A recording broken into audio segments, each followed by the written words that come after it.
ദിവസവും ന്യൂസ് ചാനലുകളിൽ വിളിച്ചു പറയുന്ന രണ്ട് പേരുകൾ സെൻസെക്സ്, നിഫ്റ്റി. നിഫ്റ്റി കുത്തനെ കയറി, സെൻസെക്സ് ഇടിഞ്ഞു.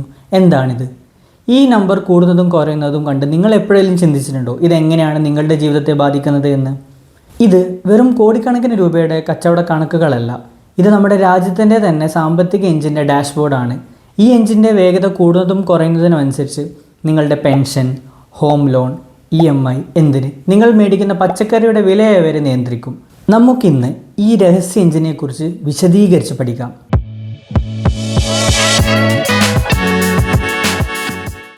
നിഫ്റ്റി, സെൻസെക്സ് ഇവ ഇന്ത്യൻ വിപണി തന്നെ ഏറ്റവും വലിയ പ്രതിനിധികളാണ്. ഈ ഇൻഡെക്സുകൾക്ക് ജന്മം നൽകുന്നത് ഇന്ത്യയിലെ രണ്ട് പ്രധാന എക്സ്ചേഞ്ചുകളാണ്.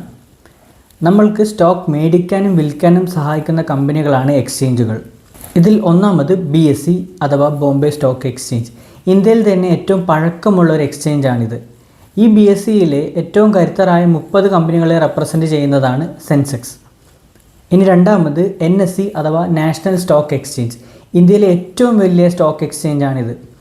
ഈ NSEയിലെ ഏറ്റവും കരുത്തരായ 50 കമ്പനികളെ കൂട്ടിച്ചേർത്താണ് നിഫ്റ്റി 50 ഉണ്ടാക്കിയത്. ഇനി എന്താണ് ഈ ഒരു ലിസ്റ്റിൻ്റെ ഉള്ളിലേക്ക് കയറിപ്പറ്റാനുള്ള ഒരു കണ്ടീഷൻ എന്ന് നമുക്ക് നോക്കാം. ഇത് വെറും ഒരു ഓഹരിയുടെ ശരാശരി എടുത്തുള്ള ഒരു കാൽക്കുലേഷൻ അല്ല. ഇതിനു വേണ്ടി ഉപയോഗിക്കുന്നത് മാർക്കറ്റ് ക്യാപിറ്റലൈസേഷൻ എന്നൊരു രീതിയാണ്. എന്താണ് മാർക്കറ്റ് ക്യാപിറ്റലൈസേഷൻ? ഒരു ഓഹരിയുടെ വിലയെ അതിൻ്റെ ആകെയുള്ള ഷെയറുകളുടെ എണ്ണവുമായി ഗുണിക്കുമ്പോൾ കിട്ടുന്ന ഒരു വാല്യൂ ആണ് മാർക്കറ്റ് ക്യാപിറ്റലൈസേഷൻ. ഈ ഒരു മാർക്കറ്റ് ക്യാപിറ്റലൈസേഷൻ്റെ വാല്യൂവിനെ അനുസരിച്ച് ഇന്ത്യയിലെ കമ്പനികൾ 3 ആയി തിരിച്ചിട്ടുണ്ട്: large cap, middle cap, small cap. Large ക്യാപ്പിലെ ഏറ്റവും കരുത്തരായ കമ്പനികളെയാണ് ഈ നിഫ്റ്റിയിലും സെൻസെക്സിലും ഉൾപ്പെടുത്തിയിരിക്കുന്നത്. എന്തിനാണ് ഇങ്ങനെ ചെയ്യുന്നത്? ഇതിനൊരു ഉദാഹരണമായി നമുക്ക് റിലയൻസിൻ്റെ സ്റ്റോക്ക് നോക്കാം.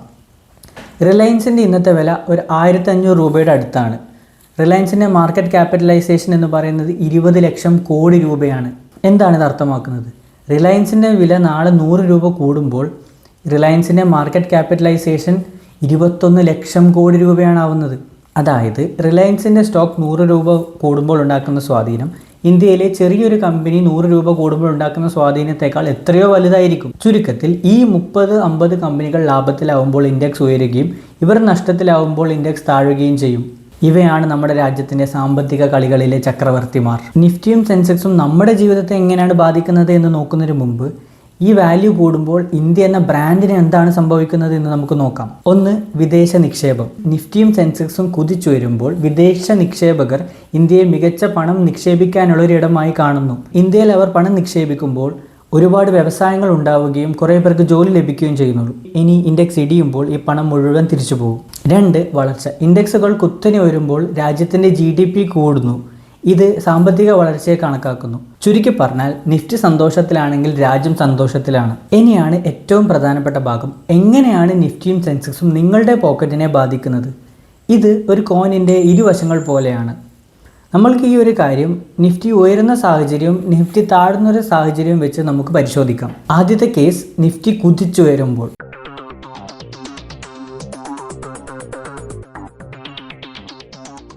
ഓഹരി വിപണി കുത്തനെ ഉയരുമ്പോൾ വിപണിയിൽ പണത്തിൻ്റെ ലഭ്യത അനിയന്ത്രിതമായി കൂടുന്നു. ഇങ്ങനെ കൂടുമ്പോൾ പണപ്പെരുപ്പം അഥവാ ഇൻഫ്ലേഷൻ സംഭവിക്കുന്നു.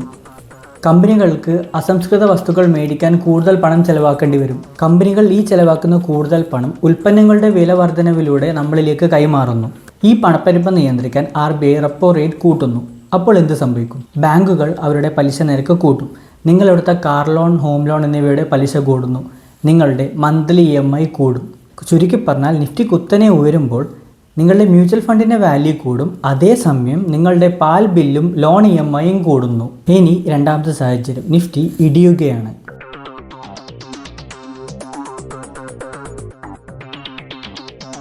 നിഫ്റ്റിയും സെൻസെക്സും തകരുമ്പോൾ സാമ്പത്തിക രംഗത്ത് അനിശ്ചിതത്വം ഉണ്ടാകുന്നു. പണപ്പെരുപ്പം കുറയുന്നു. ചിലപ്പോൾ ഇൻട്രസ്റ്റ് റേറ്റ് കുറയ്ക്കാൻ RBI നിർദ്ദേശിക്കുന്നു. ഇതുകൊണ്ട് നിങ്ങൾക്ക് ആകെയുള്ളൊരു ഗുണം എന്താണെന്ന് വെച്ചാൽ നിങ്ങളൊരു ലോൺ എടുക്കാൻ തീരുമാനിക്കുകയാണെങ്കിൽ കുറഞ്ഞ പലിശയ്ക്ക് ചിലപ്പോൾ ലോൺ കിട്ടിയേക്കാം. പക്ഷേ ഇൻഡെക്സ് തകരുമ്പോൾ കമ്പനികൾക്ക് നഷ്ടം സംഭവിക്കുകയും അവർ പുതിയ ആളുകളെ ജോലിക്കെടുക്കുന്നത് നിർത്തിവെക്കുകയും ചെയ്യുന്നു. അതോടൊപ്പം നിലവിൽ ജോലി ചെയ്യുന്നവർക്ക് അവരുടെ ജോലി നഷ്ടപ്പെടാനുള്ള സാധ്യതയും കൂടുകയാണ് ഇവിടെ. അതായത് പലിശ കുറഞ്ഞാലും വീട്ടിലെ വരുമാനം നിലയ്ക്കുന്നത് ഏറ്റവും വലിയ പ്രതിസന്ധിയാണ്. ഒരു സാധാരണക്കാരനെ സംബന്ധിച്ചിടത്തോളം നിഫ്റ്റി കുത്തനെ ഉയരുന്നതോ അല്ലെങ്കിൽ തകരുന്നതോ അല്ല നല്ലത്. സ്ഥിരവും നിയന്ത്രിതവുമായ വളർച്ചയാണ് ഏറ്റവും സുരക്ഷിതം. അപ്പോൾ നമ്മുടെ നിക്ഷേപങ്ങൾ പതിയെ വളരുന്നു. അതേസമയം വലിയ പണപ്പെരുപ്പമോ അല്ലെങ്കിൽ ജോലി നഷ്ടപ്പെടാനുള്ള ഭീഷണികളോ ഉണ്ടാകാതെ നമ്മുടെ ദൈനംദിന ജീവിതം സുരക്ഷിതമായി മുന്നോട്ട് പോകും.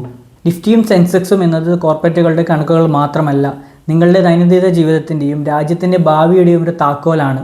എന്താണ് നിഫ്റ്റിയും സെൻസെക്സും എന്നും അതെങ്ങനെയാണ് നിങ്ങളെ ബാധിക്കുന്നത് എന്നും ഈ വീഡിയോയിലൂടെ നിങ്ങൾക്ക് മനസ്സിലായെങ്കിൽ ലൈക്ക് ചെയ്യുക. നിങ്ങളുടെ കൂടുതൽ സംശയങ്ങൾ കമൻറ്റ് ബോക്സിൽ രേഖപ്പെടുത്തുക.